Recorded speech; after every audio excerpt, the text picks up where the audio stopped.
কোনো একটা বুলেট এসে আমার বুকটা হয়তো বিদ্ধ করে দিয়েছে এবং সেই মিছিলে আমি হাসতে হাসতে আমি শহীদ হয়ে গেছি। আমি তখন হাসতে হাসতে আল্লাহর কাছে ভীষণ সন্তুষ্টি নিয়ে পৌঁছতে চাই যে আমি একটা ন্যূনতম ওই জীবনটা লিড করতে পারলাম, যে আমি একটা ইনসাফের হাসি নিয়ে আমি আমার আল্লাহর কাছে পৌঁছতে চাই। হায়াত মৌতের মালিক আল্লাহ, ন্যূনতম সিকিউরিটি নিয়ে চলাও হলো সুন্নাহ।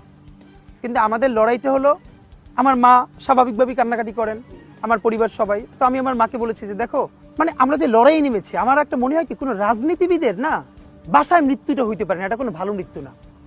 যিনি রাজনীতি করেন, যিনি লড়াই করেন, যিনি বিপ্লবী, যিনি সংগ্রামী, তার মৃত্যুটা হবে একটা সংগ্রামের মধ্য দিয়ে, একটা রাজপথে, একটা গ্লোরির মৃত্যু।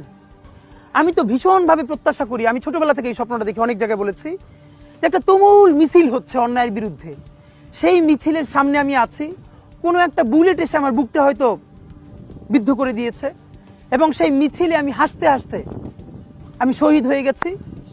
এবং সবাই যখন মৃত্যুটাকে ভীষণ ভয় পায়, আমি তখন হাসতে হাসতে আল্লাহর কাছে ভীষণ সন্তুষ্টি নিয়ে পৌঁছতে চাই যে আমি একটা ন্যূনতম ওই জীবনটা লিড করতে পারলাম, যে আমি একটা ইনসাফের হাসি নিয়ে আমি আমার আল্লাহর কাছে পৌঁছতে চাই।